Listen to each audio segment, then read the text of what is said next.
Pargetting is the term for decorative external designs executed in wet lime plaster, usually applied to vernacular timber frame buildings which are found in the counties of East Anglia and South East England. The decorative designs may be in relief, usually figurative, depicting foliage, people, fantastic beasts such as dragons and griffins, or devices such as coats of arms, initials or dates.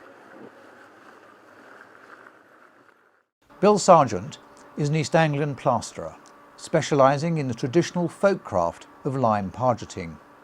I meet up with Bill on a bright sunny autumn day at Hall's Farm in deepest Suffolk. These are our oak laths. These were cut up on site. We always use oak, rough sawn, nice bit of thickness to it, spaced well apart. These laths we leave out in the weather to absorb moisture, because oak is notorious for drawing moisture in and expanding like that on the wall, twisting. Right. Then it'll go back in and leave a hollow behind. So it's really important if you use these oak laths to leave them out and weather or soak them. Make sure they will not draw the moisture out of the stuff and expand. Right. Because in warm weather, you get a thin one like this one, he will bow out and push through the backing coat. And sometimes they will go back in if your struts are too far apart. So we'll push the render off the wall, come back in, then you get a hollow bit with a crack. So oak laths, more than adequate, very good, more robust and stronger than larch. We normally put them up in no more than 4 foot lengths, because again, we don't want any warping or expanding. And of course we bond them, which you'll see in a minute. And do you always use oak, or would you Yes. use softwood? Are there any advantages over oak as opposed to It's tan stronger lime? and more robust. And you imagine when this is on a timber frame building bonded over, that building is going to move a lot. It's like the ribs of your body. Although Bill is applying sawn oak on his job, hand-riven oak and chestnut are traditionally used, as demonstrated by David and John Payne at their woodland workshop in Beckley, East Sussex. Here, David is cleaving oak laths using a cleaving brake to hold the timber. The iron tool employed to split the timber is known as a throw in this part of the country.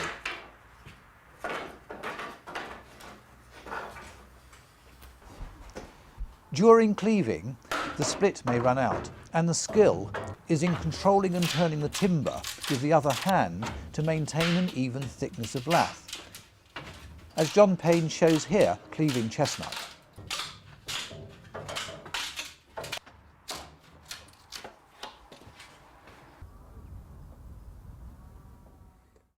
These are the commonest used laths. These are pine laths. You see how smooth this is and how roughly sawn this is. You get a better adhesion. Better key on it. Better key, much better key, Peter. Now, And what about the spacing of these? well, the spacing of these, this is where most people go wrong.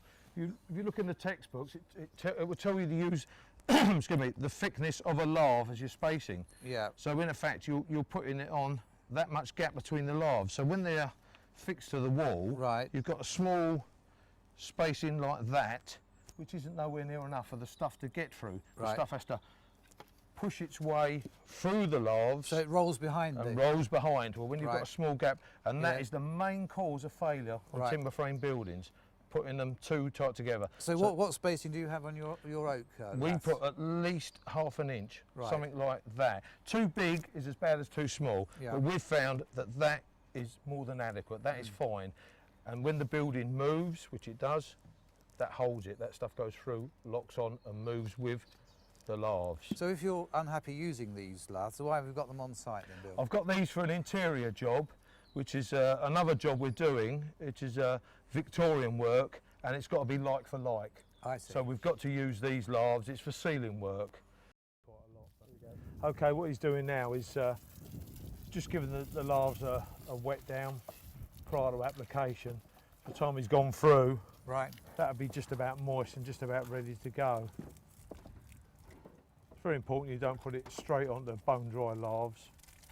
And if you put it on when it was this wet, of course it'd just slide around. It wouldn't adhere. So it's got to be slightly damp. Now if you look where he is now, Peter, you can see that's just damp now.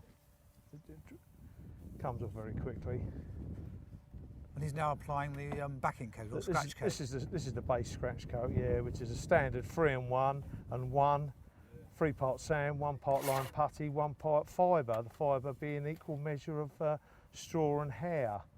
Nice fairly even coat going across it, about 5/8 of an inch thick. And that's going on and rolling behind the lath. That's rolling behind, so those make nibs a key. make a nice key, yes. You can see the importance of the decent sized gap, you know, the finger width gap between those lathes now, can't you? You know, that stuff can get right through. Whereas the problem when people put them too tight together, it's just laying on the surface of the wood. And especially if you use pine lathes, of course, it's got that nice smooth finish, so there's not much of a key there. So this nice sawn oak, decent sized gaps, the gear to go right through. Take an atomic bomb to get this off. Okay, as he's coming down, a second or two, we'll scratch it diagonally. Once this wall's completed, that sheet on the ground there, those dust sheets, we use them. We'll fix them up, nail them up on here, soak them right down, and then leave them on there for at least a week. Right. Normally it takes 2 to 3 weeks for it to carbonate, because we put our pozzolan in it, it'll go off marginally quicker now. So you won't come back for another 2 weeks to put your second coat on, or your finish coat? Normally no, that'd be minimum. Normally it's 3 to 4 weeks before it carbonates properly. The slower it cures, the better the job. So you'd hang the sheets up, you'd keep spraying the sheets, keeping them moist, so this stuff is drawing moisture into it all the time, slowly, slowly. If it cured too quick, it'd fail. You'd bang it and it'd just powder off. And how many coats do you propose to put on? Three. This would be the base coat, then there'd be another scratch coat, then the top coat. Give it plenty of substance. And your top coat won't have any hair or? It may have a smidgen of hair in it. It'll have half the amount and it'll be cut to that kind of length. Obviously, because when you're floating up hard, the hair will come to the surface, you know, and ruin the look. You can see the length of hair here. You can see all the hair. See all the hair coming through there now. And what kind of hair is that? Is that dark hair? This is pig bristles. That's a standard shop bought scratcher with half the teeth taken out. Just snap them off, and that just leaves it nice and even. Plenty of key there, no trouble at all. It's almost a decorative pattern in its own right, isn't it? Yeah, I've never had anyone ask me to do it, but it'd certainly be easy money. You see how the building already ins and outs along that fascia board. So the fascia board will be brought out when the carpenter comes on site when we're finished. The next stage here will be the apprentice board will go across here. Right. That'll be fixed onto the scratch coat. And the apprentice board does what on this? Throws the weather. Aesthetically, it's traditional in this area. Right. It looks nice. Its function is to throw the water off. This is the old window, oak casement round the edges. We always do the reveals in oak. Plaster to them, put a fluted line up there, and then put this small apprentice board above every window, nicely rounded off. Time it's had 3 coats of render, that'll be out to here. So no water ingress? No water ingress in there, no, not at all, no. And then it'll be lime washed down. And that's the same on the cheeks as well? Same on the cheeks, yeah, exactly the same thing. Again, it just gives it that nice Victorian cottagey look. As this dries out, if it does dry out, by the time you get to the bottom, you'll re-wet it, yes. Yeah. But you can see the oak running there, you can see the stains. Yeah. Actually, you can see where you've got lines down here where you stepped it, so the laths aren't in straight they're lines. Bonded almost, aren't they? Well, these lathes are nailed up. Every 10 lathes we cross over and bond it. So you've got 10, then it's crossed over. 10, 10. So you get no straight joints, because once the cement's taken off an old timber frame building, you get the line back on, air gets through, the timbers start to pull themselves back into position, and of course, if the lathes went in a straight line there, you get these horrendous cracks up it. So bond it over, so gives it strength and stops it cracking. And you've obviously got a finger width there, and these have been not nailed, I noticed, but you've got staples here. They're fixed. They're stainless steel nails fixed on with an air-powered staple gun. We use them all the time now. Cuts the labour time down by 2/3. And do you ever get requests to put back nails? No, not at all, not nowadays. I mean, all the jobs, when you take them off, the old iron nails are all corroded. You can use, sometimes we may use a stainless steel nail and counterfix if the building is absolutely soaking wet due to years and years of cement and water ingress. we know that building's going to pull itself around quite a lot, so we may then, but really these are so good now, these modern guns, and you can imagine how many nails, how long it's going to take you just to nail that little area, one at a time with a gun. It's just dump, dump, dump, dump, dump, and down you go, job done. With these laths, have you ever come across the fact that when they're sort of drying out themselves, that they split and cause splitting on the? No, not with these heavy-duty oak ones we use. What they will do, if you don't soak these enough, they will draw the moisture out of the mix, and they will expand. And when they expand, they will push out, as we spoke earlier. These ones here, as you can see, there's not even a foot between them. So you're talking 15 inches maximum here. Plenty of grip, you know.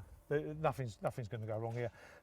If you've got too long a length of lath, that's when they will start to warp and twist, you know. If they've got room to manoeuvre and twist, an oak lath will. Yes. It will. But these, nice and tight, no problem whatsoever.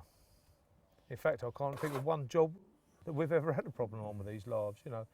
They're substantial, look at them, they're nice and tight, nice and strong. You can see how that would strengthen an old building up, especially with the bonding. You know, it's really essential you get decent spacing and bond them and keep them moist, keep spraying it.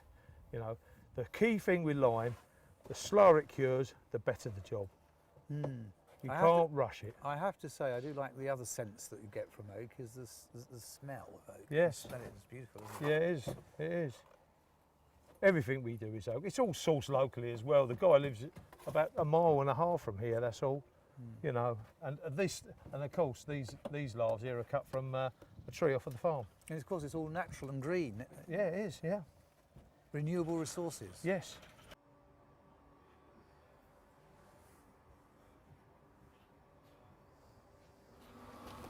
So we're going to have a look at some lime now, are we? And some. Okay, Peter. The lime we use is a fat lime, a lime putty. This is what's known as a hydraulic lime. Right. Hydraulic lime comes in several strengths. This is 2. This is what they call a feeble hydraulic. We occasionally use this for plastering. Hydraulic lime has got a natural clay in it, which means that it gets a faster set. In fact, this stuff would set almost as fast as cement, and it will set underwater. So it has similar characteristics as cement, characteristics but not as strong. as cement, not as strong, and of course it's got the breathability. Right. So you may use this on a solid background, or in the autumn time when there might be a chance of a light frost, or where you want the job to progress. And you want it to go off quicker. You want it to set quicker. Because this stuff will set probably 4 times quicker than a fat lime putty. Okay. So occasionally we'll use this on a solid background. This is what they call a feeble. A number 2. Right. You get a 3.5, which is a moderate, yes, which is generally used for brickwork. Then you get, I believe it's a 5, which they're using floors, etc.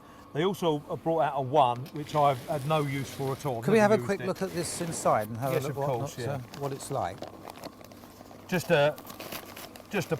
powder form. Again, it'd be the same mix, 3 on 1. It's very fine, isn't it? Very, very fine. Very fine. Funny stuff to mix up. You will need a face mask if you're mixing this stuff up. It will float around in the air. What we tend to use on a timber frame building, I don't like using this. I think it's a little bit too harsh and prone to cracking on the timber frame building. So what have we got here? So here we have China clay. Again, another natural clay. Nice pure white. Now, this stuff here, nice China clay. Trade name for this stuff is Metastar. Yeah. Okay, we would add 2 shovels of this to the mix, maybe 3. We want a rapid set, and that will mix in with the lime putty plaster, and it'll give it a set within a day. So what would be your mix then? The mix would be the standard barrelful of 3 on 1 with the hair and the straw in it. Yeah. Then we put 2 large shovelfuls of this in, gauge it in, and then just see how long it'll go off. I imagine that would set then overnight. So the next day that would be picked up, leave it the following day, and you can coat it out again. And would you mix lime putty with that as well or not? Yes, yes, we do. That's why we buy it. It's not as harsh as a hydraulic. We just use this. Exceptional circumstances. We're in the middle of October now. Before long we're going to get frosty weather. So I want the stuff to go off so we can get the top coat on. It's very rarely I use it though. Right. Exceptional circumstances. We've been caught out by the frosty weather. It came a bit early this year, and we've got that gable to finish. So we'll put this in the base coat and probably in the next coat, and then that'll send it off quick. So what? Yes, and the reason why it sends it off quicker is because it's a hydraulic base to it. Yeah, this is hydraulic. this is by putting this fine china clay into it. It acts with the lime and has a hydraulic effect, which will rapid set it off. It goes up. The water makes it go off. Yes, it does. And in the lime putty, it's not the water that makes the lime putty go off. It's air. It's air. Air. So as long as you keep your lime putty Covered or it will last forever. It will. But Indeed, if you it had will. a bag of cement or a bag of this china clay or Met Star, that would go off. Or this would, Or yeah, that this would go off underwater. This would yeah. go off underwater, you know. But the lime putty, that will last forever. Right. In fact, the Italians used to leave it to their grandchildren in their will. Some of the masters would Right. inherit lime putty, and the older it is, the better it is, Yeah. the more valuable it is. Right, right.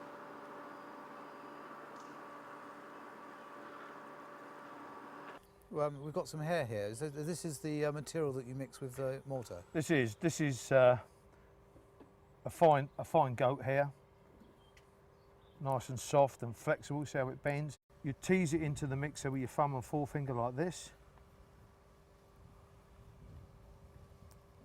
Okay. Right. Some of the people shake it if it comes loose, if it's this type of, but it's matte. You see, it's matte, so the stuff will adhere to it, and it's flexible. So as it goes through, Right. you see how that bends, and that will go through Absolutely. whilst it's in the mix. Right. That's goat hair. This is slightly more unusual. These are Chinese pig bristles. Now, to put this goat hair, or indeed this white yak hair, into the mix would take approximately 40 minutes to get an even flow of hair in. Otherwise, it clogs up in the paddles. You have to be. Right. This stuff you can put in 5 minutes. It just falls apart. This stiff pig bristles. You see that? Still, again, nice and flexible. And what's the difference between in terms of application? None whatsoever. It's just what hair is available at the time. Right. We prefer pig bristles. We usually use the badger coloured pig bristles because they're slightly more matte than this black. Okay, but it separates easily. Look, That's you see that? You see how easily that separates. This is a softer this yak's hair. It's white. We use this internally because internally. So that's not an exterior. You can use it exterior, but we, Yeah. we use this for our internal work because we mix it with this here, which is chalk. Now we use this chalk as the aggregate. Instead of sand, we use chalk. It's got some straw in it. This chalk. Now we use this as the aggregate and we mix that with the lime putty, 3 parts chalk, 1 part putty, heavily haired with this hair cut to this length, and that is a 1 coat. You can do 1 coat over lathes, and Right. traditionally they use it all the time, or they did use it all the time. Is this used on interior only or exterior? No, you can use it exteriorly, but you don't get as nice a finish as Right. you would do on a float finish sand. You get the smoothness, but you won't get as good a float finish as what you would out here. So you mix that purely with lime putty and the That's chalk? it. Is it 1 to 1 or? No, 3 to 1. 3 to 1, 3 okay. to 1, but you can 1 coat that. You can put 1 coat of that on. Yeah, and this application is for interior, and then you've got this other material. This is chopped straw. It's blown dry. It's used for horses. Now we put that in every mix. We put a couple of big double handfuls in every mix. It's a wonderful fibre. It goes into the mix. It's a wonderful fibre, and more importantly than that, it retains the moisture. It holds moisture, which releases it slowly back into the mix, stops it drying too quick. So you'll save cracking in that respect. You will. Yeah. If it cures, the slower it cures, the better it is. So it's a twofold thing. And in fact, when we're working on solid work, clay lump, something of that ilk, a porous brick, red stocks, we would just use this. In that case, we would put 4 double handfuls, no more, no less, 4 good double handfuls into the mix. That will disperse through. It's a nice fibre and retains the moisture. And clearly you can mix these all together if you wish to. Yes, we do. In one mix. We do. Normal mix, we'd use half a bucket of hair when it's teased, so it's all opened out. Yeah. Half a bucket of hair and half a bucket of straw. Combine the two together. Right. Belt and braces. Right. Belt and braces, really, mate. So you've got about a yard of sand here, Bill. What Yeah, kind of sand is it? there's a ton of sand. This is, again, a local sand. It's what's known locally around here as a medium sharp.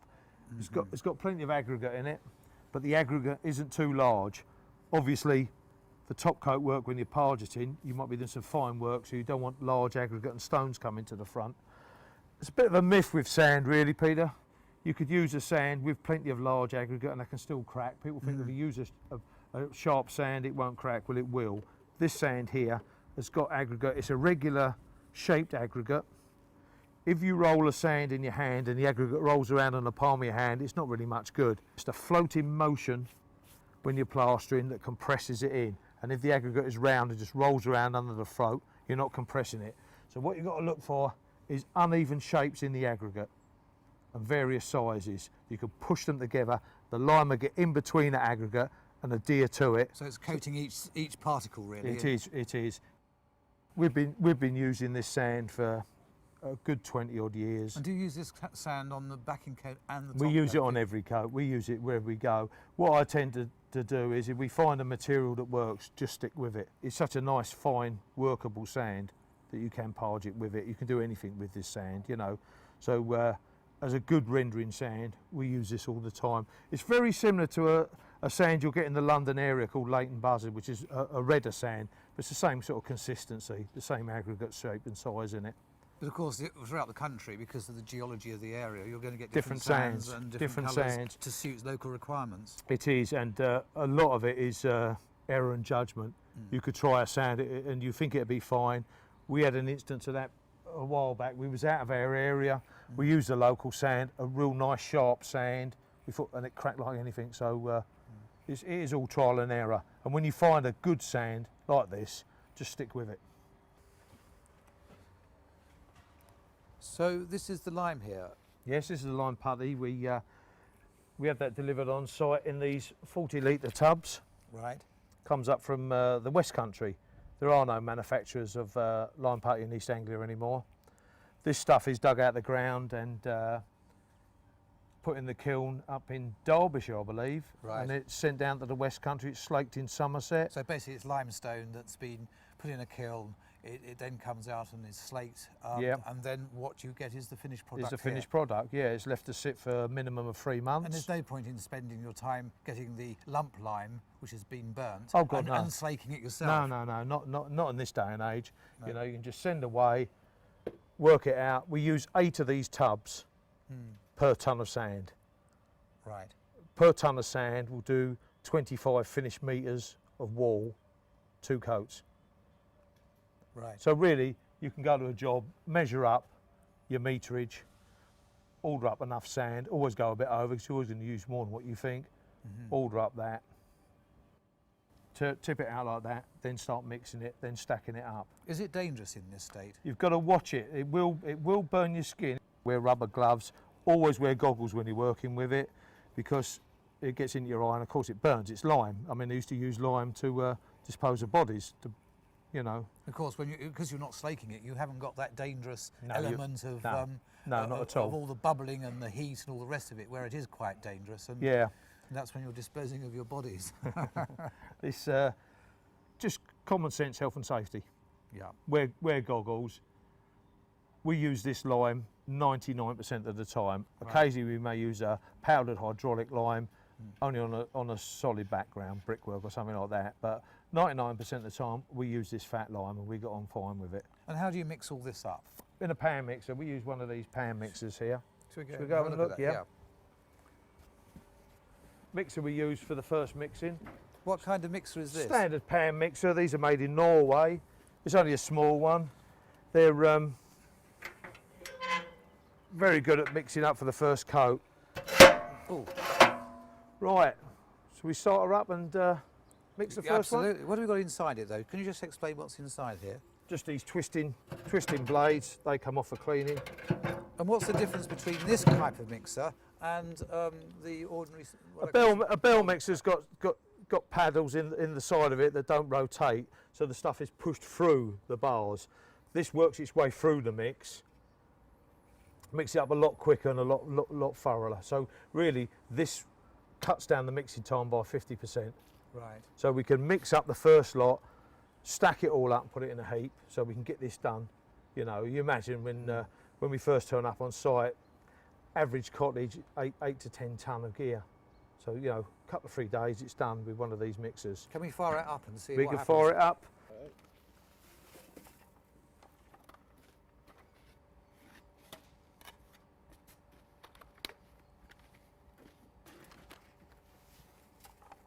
Well, first of all, Fred has put in 2 buckets of sand. This pan mixer, for health and safety reasons, won't work until the lid is pushed down. So you've got 2 buckets of sand and 1 of lime. One of putty. lime, yeah. Now we'll shut the lid and start her up. That was quite quiet, isn't it? Yes. This will be 3 buckets of sand and 1 Right. bucket of lime putty. Right. 3 in 1 mix. And is that the kind of mix you'd use on all your coats? All our jobs, yeah. 3 in 1, all the way through. Occasionally I may use 2.5 and 1 for the first coat. Important thing with this stuff is weaker over stronger. Don't do it the other way around. You don't put a stronger mix over a weaker mix. So you're using the mix from here that will then go over to the pile over. That'll go over on the we'll be heap looking and be stacked up for a minimum of 2 weeks. Right. That's a minimum. Yeah. And you would then use the bell mixer to put the hair in Exactly. and the straw. But you wouldn't. Why wouldn't you use this one to do that? What happens with these mixers, they're great, these mixers, but once you get the hair in, it will just push the hair in front. So it it's won't, not mixing it, it's just no, pushing it it in pushes front. it Okay. around, yeah. Can you put the other bucket in now then, Fred? As you can see, that goes straight through the grill. On the continent, they use these teeth here are for breaking bags open, you know, so Oh, they use this for a lot of cement. But you can see how nice and even it gets the mix, it knocks any lumps out, which is another thing you have to watch for. You have to watch for lumps of lime. You might get lumps of pure lime so big. Okay, there's one going around there now. You must watch them because if you plaster the wall with those in it, they will pop out. They'll blow. They will blow, yeah. Right. So a mixer like this, you'll get 6 buckets of sand and 2 buckets of putty in. That'd be your standard mix. You only put 1 in. Do you have We've to only put 1 in. You won't run. Will you put the other bucket through this of lime, or do you? lift it No, up? the lime goes in, lift it up, tip the lime in, and the sand goes through the top. Okay. So we do that now.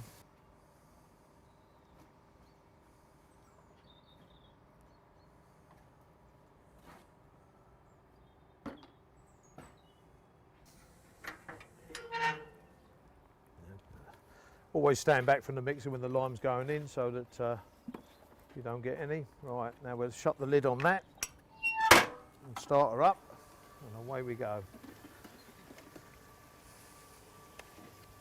Now you read in a lot of the textbooks about not adding water to the mix.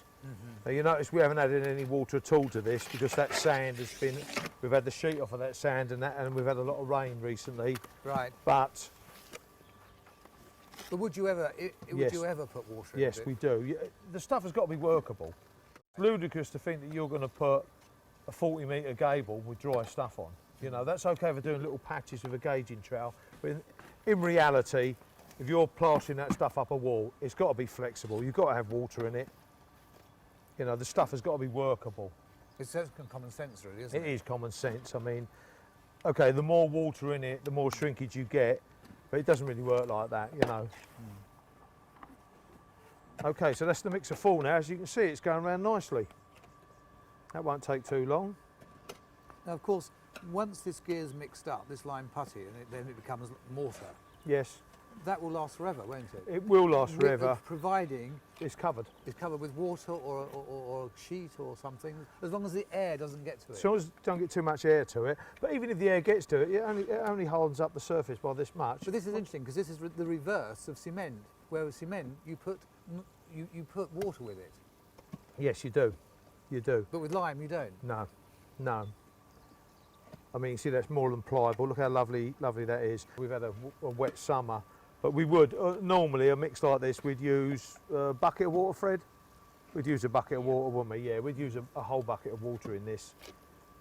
And then this, like you say, this would be taken out then, barreled across, laid on some sheeting, laid on some plywood sheeting and shovel up, and we put 2 tarpaulin sheets on it. I'm doing a job elsewhere, a big Jacobean house. I've been working on that 9 years now. I started in 1999, and I'm still using the stuff I mixed up in 1999. Is there any advantage of you mixing your lime putty up and your mortar, which I suppose in a sense called coarse stuff, isn't it? Yes, it is, yeah. Is there any advantage of using that and doing that beforehand and just keeping it in a pit? It's more pliable. Yeah. It's better stuff. The longer it sits. Do you do that? Yes. You do that? Yes, I do.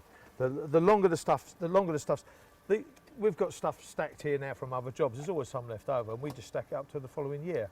We put the ready mixed stuff back in these large plastic tubs. It's all stored. Next spring, we put it in the van, take it to a job, tip it out, put it through the mixer. Some of the stuff there, you see, it's done now. And you'd add a bucket of water to that now, you would? No, we wouldn't add no water not to now, this. because it's too wet? Because the sand's too wet, yeah. But normally, summertime, you'd put a bucket of water. You want to get it to this consistency, which I'll show you now. Looks like porridge. It does. There we go. Can I just have that gauge of Frederick? Thank you. Okay, that's the consistency of it, you see.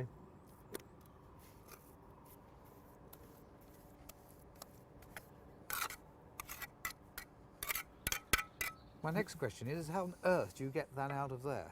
Aha. We shall show you. Have we got a tub for it?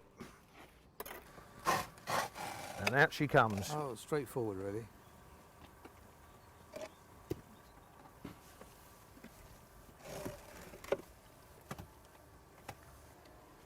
What we've found is one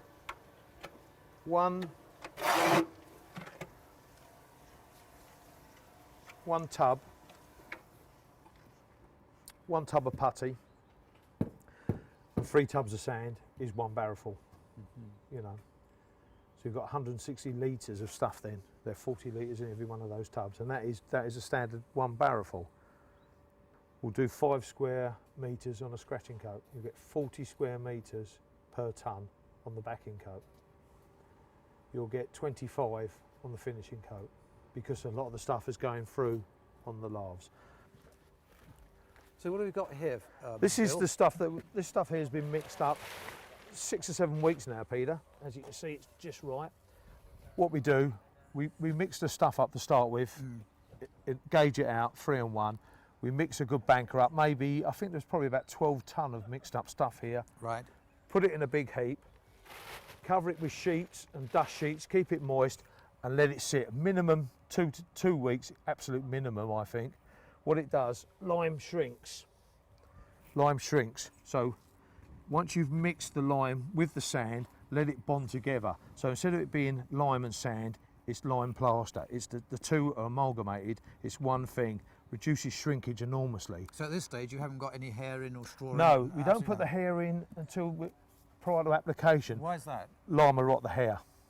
But what about the straw? Will it rot the straw? No, it won't rot the straw, funny enough. You can put the straw in, the straw seems to be fine. But as we mix up, we put the straw and hair in at the same time.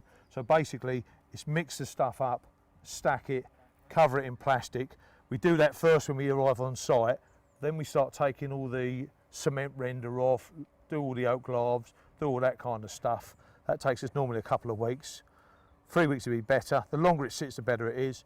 Then put it in the mixer and add the fibre. And you've got lime here and sand.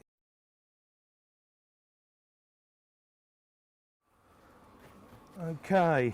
Well, what do we have here, Bill? This is very These interesting. are stamps. Basically, there's 3 types of pargetting. Right. There's 2 sets of panel work, Right. which are stamps or squeezes, Yep. comb work, and then there's the freehand stuff, what we predominates on this job, freehand, done with a small tool. These are stamps. What kind of stamp is that one? This is oak. This is just a hot quarter circle, as you can see. Yeah. Full circle. Border. Most of these are Art Deco, and they've been made up for repairs. So most of these have been carved out specifically for a repair job. Okay.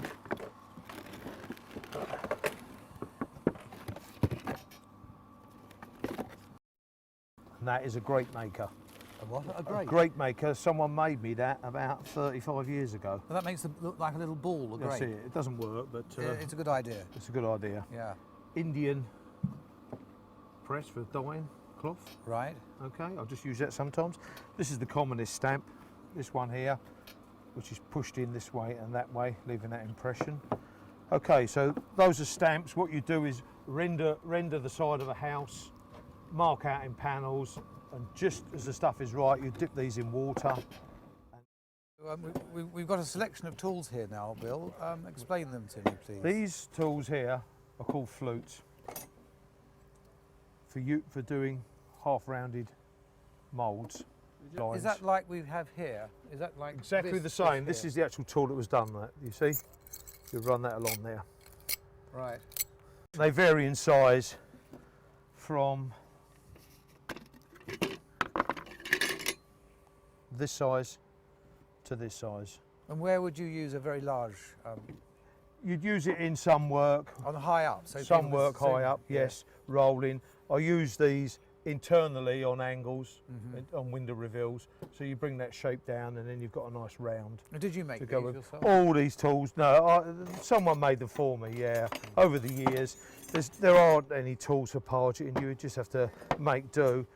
Mostly the work is done with these two, a small plaster small tool and a teaspoon.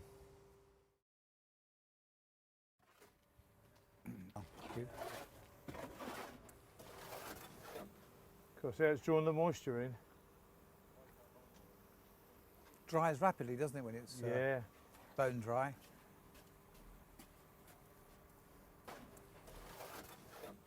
What we've got here is a scratch coat that's already been put on, That's right. and then you put on a finish coat as well. That's the finished coat. And you've left a panel. Fluted edge for a panel, which we shall now commence to fill in.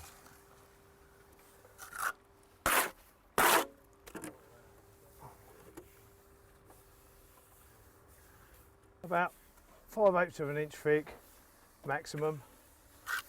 And this wall has already had two coats on. That wall's already had two backing coats, so this is the third and final coat to be applied to this wall now. And have you got any hair or? No, straw? we're having in this. Because it's being parged, the hair would obstruct the design.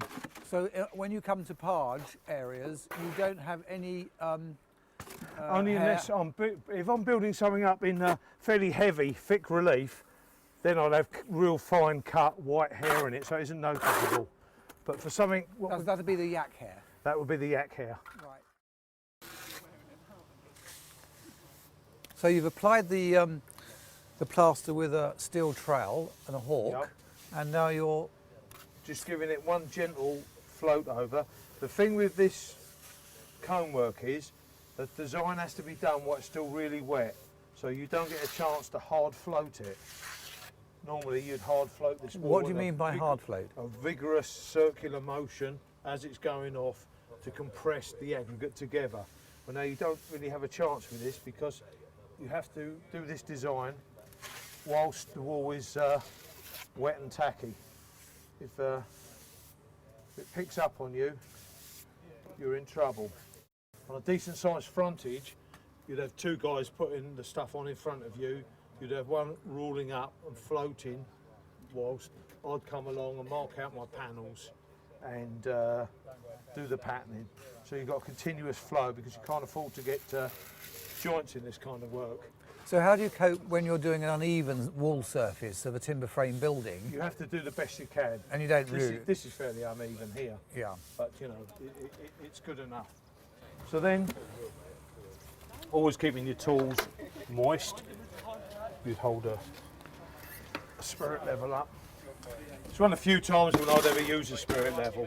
Now, if I was working on an old thatch with a soffit come down and dropped, I'd cut myself a gauging stick, maybe 6 inches, and I'd mark that stick and I'd follow the line. Of the roof, the roof. Yes. Yeah. I wouldn't do the panels dead square, Right. as opposed to the house. So we'll set the first panel up here for demonstration purposes. Mark it with a spirit level. Now, with the best will in the world, you can do this stuff freehand. Sometimes I do, sometimes I don't. Sometimes I mark out lines, but you will never ever freehand keep this going square and straight. Okay, horse comb. Dip the horse comb in some water. And when you say a horse comb, that is actually used for for horses. horses. Yeah. Hold the comb at an angle and then press. Now see how that's already starting to dry. Lift it up nicely. Okay. If you put too feeble, if you just imprint it with little dots like this, like sometimes you see, a couple of coats of lime wash and the design's gone. By far the commonest Parge design in Suffolk. Then you return back on yourself.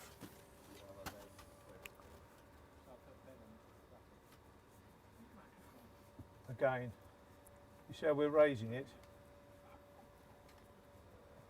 Raise the design out. And when you say common, is this historically going back a long way in time?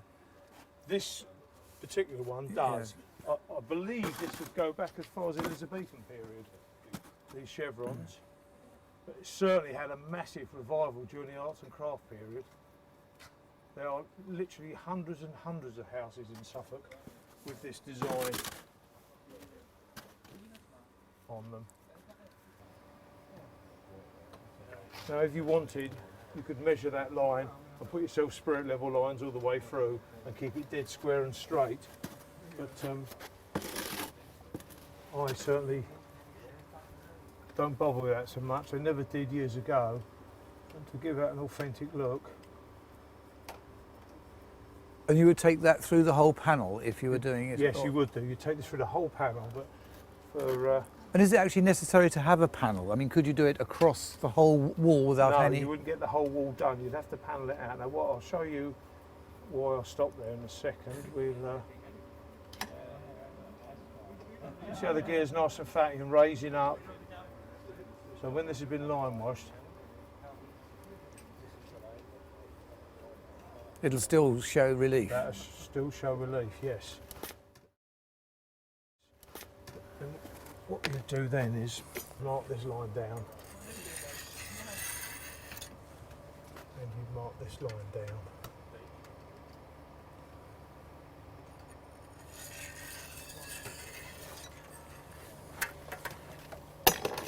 And you take this tool, which is the half-rounded fluted tool,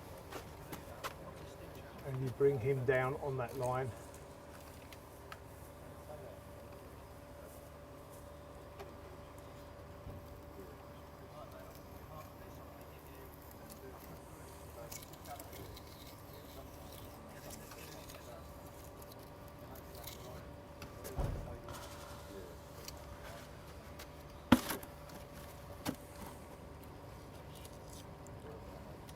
And the tool is cut at 45 degrees to get your angle? It is, to get the angle, right. Yes.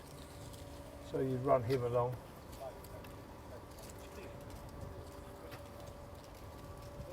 And afterwards you'd take this out with a water brush. Now you're going to have to add a piece of stuff. So on this end here you just put some on the tool and run it along.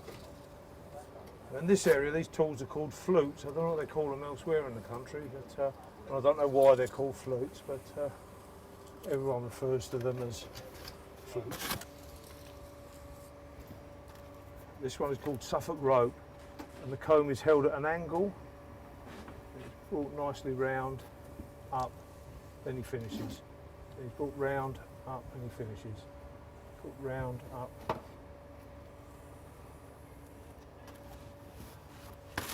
That's quite stunning, isn't it? Yes, it looks nice when you get large areas.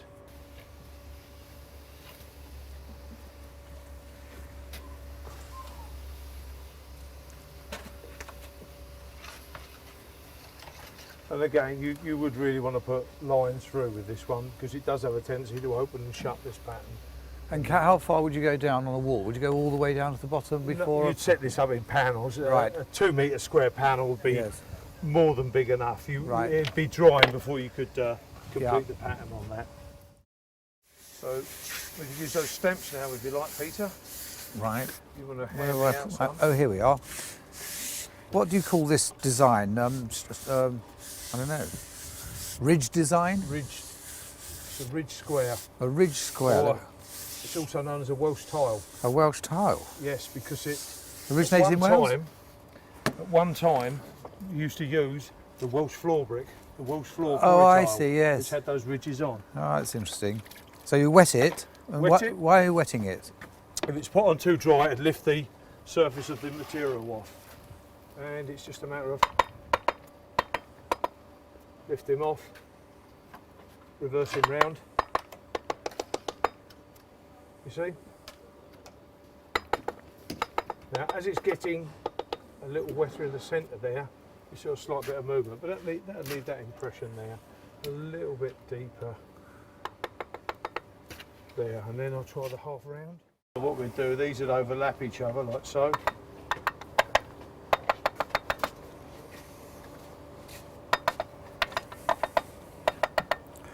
And where that ends there, you'd obviously bring the panel out Right. to finish in with that line. What? So what, in point of fact, if you was doing a panel in any of these, you'd find your centre line, then you'd work from either side of the centre out, then run your panels down. Okay. A line down the centre.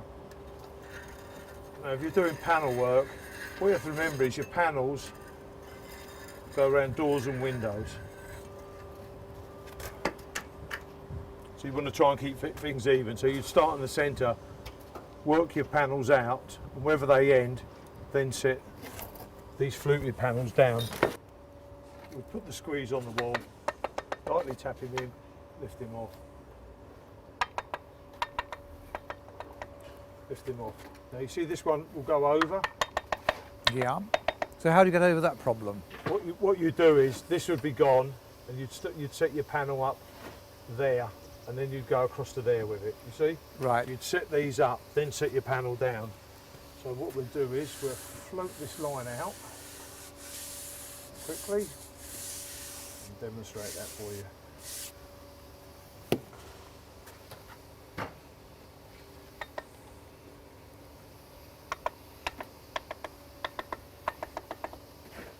So that would go there.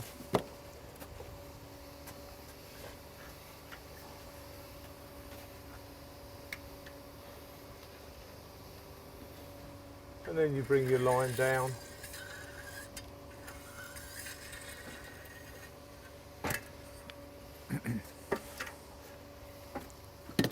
And your fluted line down here. So in a sense, you would actually set it all out in dry. Yes. You would measure it and set it all out beforehand. You would. And take into account the windows and doors. Yes. And do it in a dry run. You'd have to do a sketch of the house, mark out where your panels are going to go. Of course, invariably, doors and windows in an old place don't run all in line, they don't run true, you know. So a lot of it is ad-libbing when you run that. Well, that's part of its charm, isn't it? I think so, yes, I think so.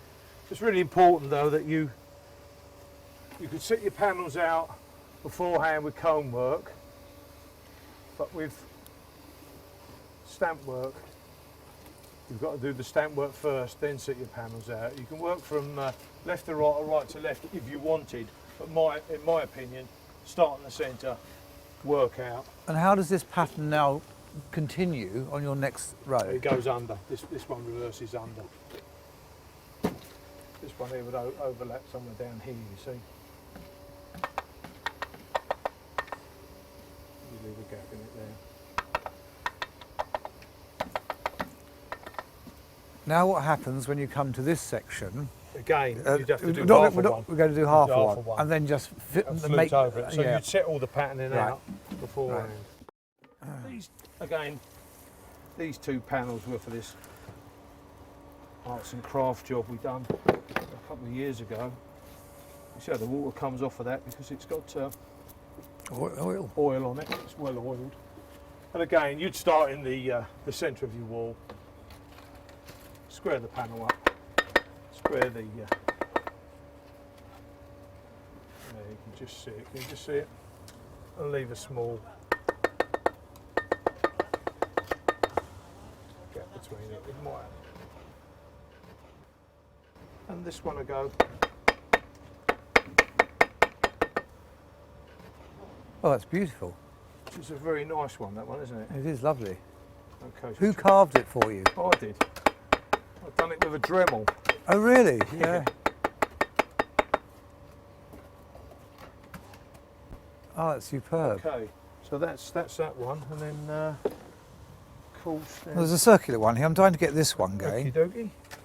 You have a This wet circular one, Yes. you could use on when the background's moister. Okay, here go here. There he is. Would you mix these all up in, say, a whole square? How would it been done, sort of, No. in the regional variation? Would you do They it? would have done one square of all these, Right. one square of another type, say. Not many people ask for it now, apart from repairs. I never get asked for it nowadays.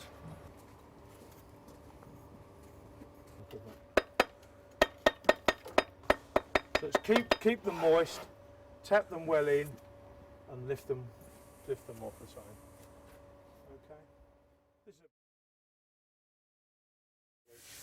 Okay. So you're demonstrating here as if you're finishing a panel. You're not going to parge it. You're simply having it as a plain finish. This is a plain rendered finish. Now this is the importance on any lime plastering, in fact any plastering, is to vigorously push the float in a circular motion like this, and that compresses all the aggregate in together. You can see the aggregate shining through now, can't you? See that small Yep, stone? absolutely. I can see it coming Because through. it's irregular and it's not round, you can bring that down. This will want several goes like this, but then that's compressing it, stopping it from opening up and stopping it from cracking. And then we'll just have a little piece here. And this dinky little hawk. We'll just run it up to the fluting then. Okay. It's really important. It's no good just putting it on and haphazardly just giving it a quick wipe over. You really have got to work it like this, and that will stop it from shrinking up. But lime is notorious for going off in patches. So you'll get a piece will go off here, and another piece, even on a small panel like this, one piece will be hard and another section will be fairly wet. So you've got to keep your eye on it all the time. So is this the final Yes. operation? And would that now be classed as finished? No, one other small detail. Once this is starting to go off, we'd use a sponge. We always use a sponge, a good quality Tyler sponge. And then the sponge is, again, done in a circular motion. Now you see how it brings that little bit of fat to the surface, Yeah. finishes the wall nicely. You see that? Where it's going off, you just run the sponge along, it cleans it all up, and you'd sponge it maybe 3 times again. Just go over it in a circular motion with the sponge. When you say 3 times, do you leave a period of time between each sponge? Not long, maybe half an hour. Oh, right, just very to let short. it all pick up. You want to Yeah. sponge it as it's nearly gone, and that just brings it up and seals the surface, gives that a smooth surface there. Okay. Yeah.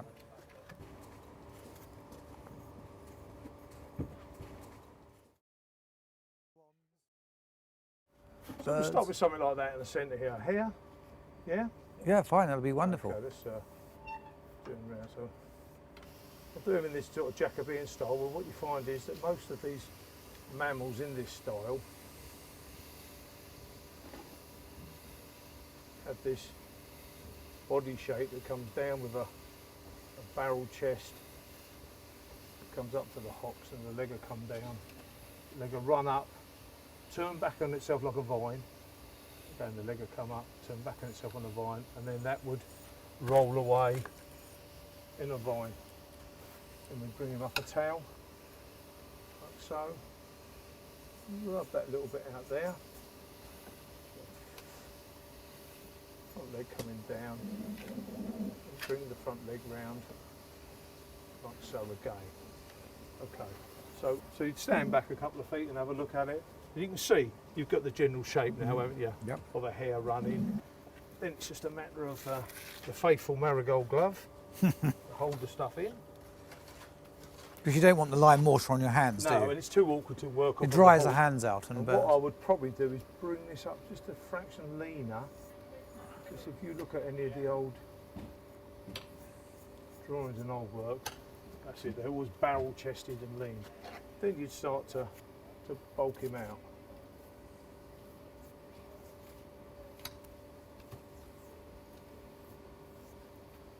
It's just a matter of work the stuff right into the background. If you want to, you can scratch this background up a bit. It's still fairly soft, so there's not a great deal of need for that.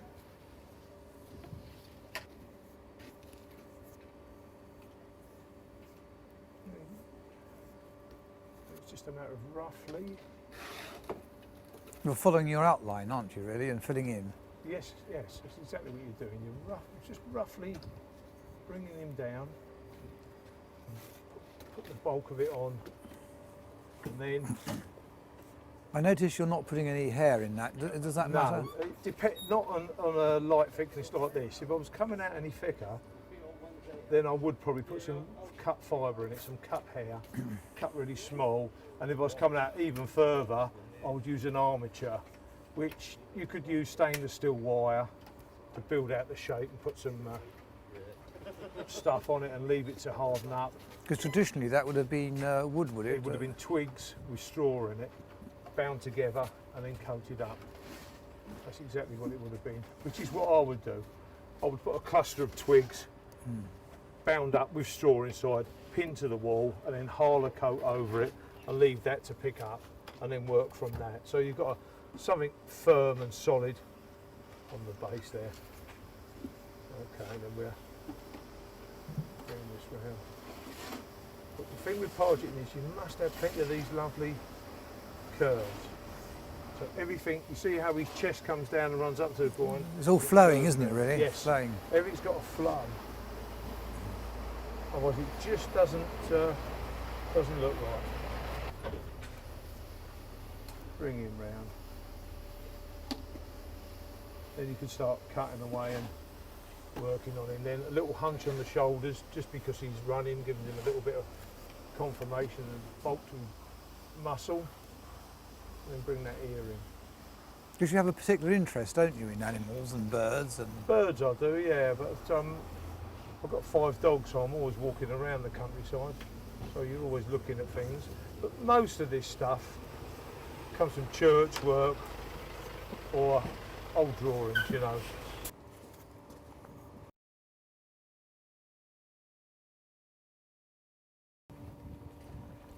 gosh, you can see it building up, can't you, beautifully? This is, of course, a very simple, quick design for demonstration purposes. Again, you see, a hare's leg would never twirl round, almost like a bud, but in the Jacobean style, it most certainly would. Of course, the back leg, where all the power and the muscle is, you bring that out, so that was pronounced more than the... It seems very therapeutic. I mean, it's therapeutic watching you work. Very calming. I normally start the freezes off with an animal, a hare, a dragon, something like that.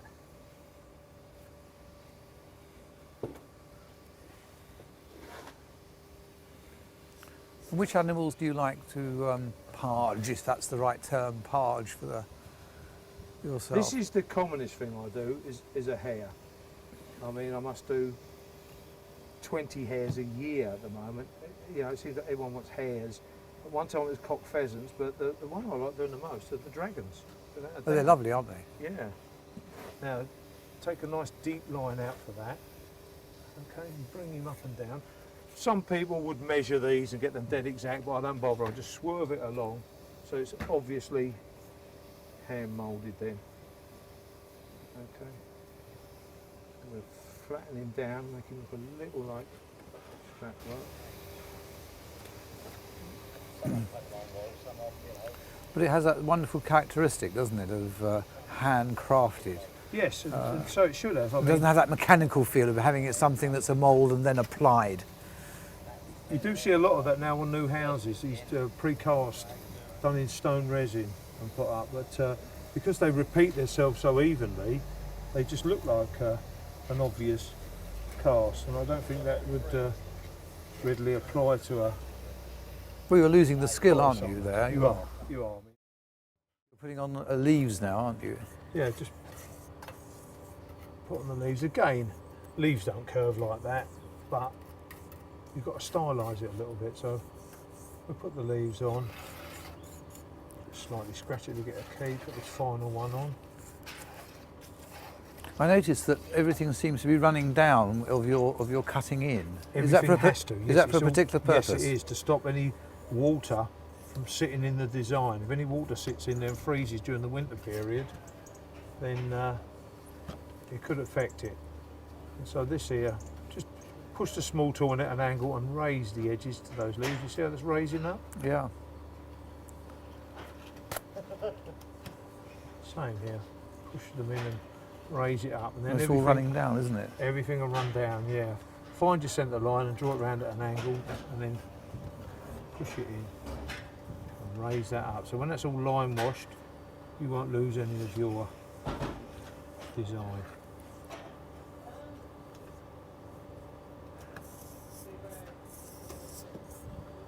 Okay, so that's your basic hair. These legs turn it into a bit of twisting vine. You have another process, is that right now? I use these artist brushes, nice and soft, you know, fairly cheap to buy. And this will need brushing a couple of times. This is fairly wet at the moment. Normally you'd let it dry out a little bit and then start to brush them down. You see you've got that nice ridge up and down, you've got these flowing up and down lines on it all. You see how everything follows that sweeping flow.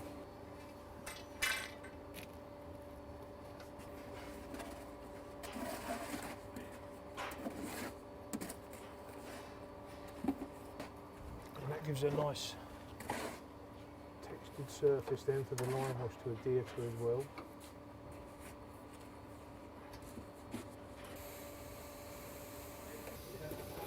You see, although this has only been on 4 or 5 minutes, already you can start to get that initial brushing and pushing it back into the wall. You see? Mm-hmm. So you can see it's obviously not something that's been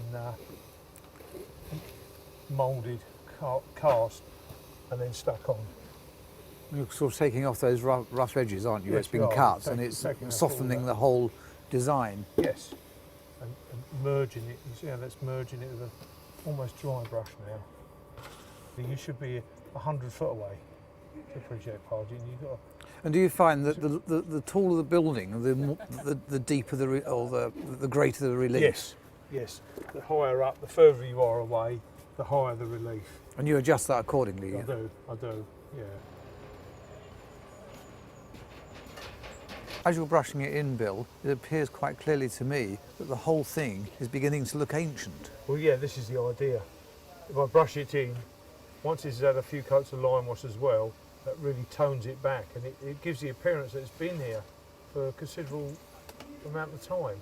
It's not just fresh and new. You see how that's blending it straight back into the wall. It may look a bit rough and ready on at the moment, but once it's had 2 more brushes, and that smooths itself right down, it have the same texture as the finished wall. It just blend in as part of the wall. That now looks to me as it's nearly done. That's good enough for now, Peter. That'll do. Yeah. That's done. Fantastic. Thank you very much. Okay.